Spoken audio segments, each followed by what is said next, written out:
So people want to get some lunch, but please make sure you circulate, have chats with each other. Let's find out today what we can do better, lessons we can learn and take away.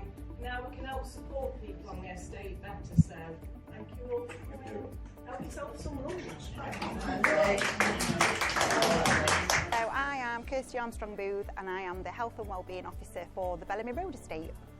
Today on Tuesdays we have Takeover Tuesday, or Trowell Court Tuesday as we call it, whereas we open the centre every single Tuesday for service providers to come in and talk to us. We've got citizens advice here, stand guide, family hubs, but today's quite a special event. So we found out that many of them were diagnosed with type 2 diabetes. So diabetes seemed to be quite prevalent on the estate. So we were having today one of the NHS workers who is actually in charge of the Desmond scheme, which is a diabetes education programme. So she was going to come and talk to us all about that. So we decided, why not make it bigger?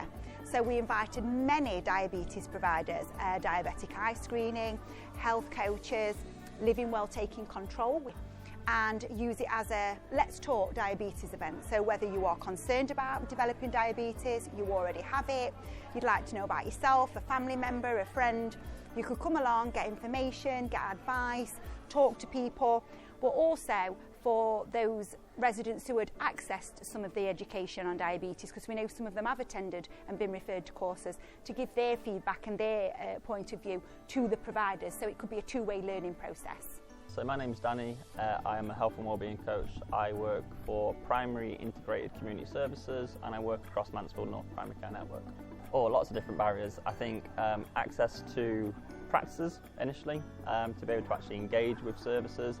I think financial barriers, and I think lack of education really around self-management skills, and that's where we really come in to try and break down some of those barriers and support patients to overcome them and ultimately to change. I'm Amanda and I work for the Diabetic Eye Screening Programme at Kingsmill Hospital, and we cover Mansfield, Ashfield and Newark and Sherwood communities, and we invite patients to be screened for diabetic eye disease. A free of charge test as part of their diabetes care. Generally, I'd say the biggest barrier is the lack of education and information they're given at the point of diagnosis. We find that we do a lot of that education for them, so they don't fully understand what diabetic eye screening is. They don't understand how important it is and that it is a sight-threatening condition. I would say the second biggest factor is accessibility. So we have patients who, for various reasons, can't get out and about in the community. We have other options available to them, so we always encourage patients to contact us if they're having difficulties, because there is sometimes a solution. So I think, just encouraging them to speak out and say when there's a problem, that's another barrier really. There's no services, and I think sometimes people have access issues. So for services to come out to the community, as shown today, they will come. I think it's perhaps better if you come to them, be in their space, and maybe less formal as well. Since we've started doing more engagement with people on a one-to-one basis, that patients speaking to them face to face and having that one-on-one conversation is more useful than sending them a letter or a leaflet. So it's really important to speak to people and have a conversation and understand people's lives as well. It gets you to understand who that person is, what their problems are, and understand what you can do to try and help them to engage with our service. Give them our information, take their information, because ultimately it's all about the better healthcare for the patient. So it's good networking for healthcare professionals to provide better care for patients as well. The ability to network with other services, I think that is key. I think just in terms of refreshing my knowledge and creating awareness of what other services are out there that do similar things to myself, but perhaps do things that we don't quite do so well as well.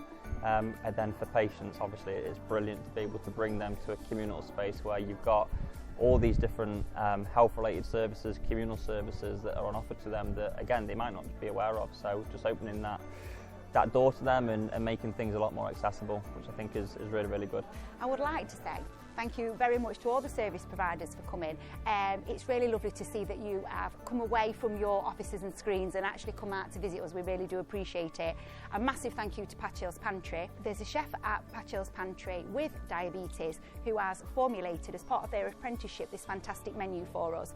It's gone down a storm and it is brilliant, so thank you to them, and also thank you to the residents for coming to support us and gaining, I hope it's been useful for them.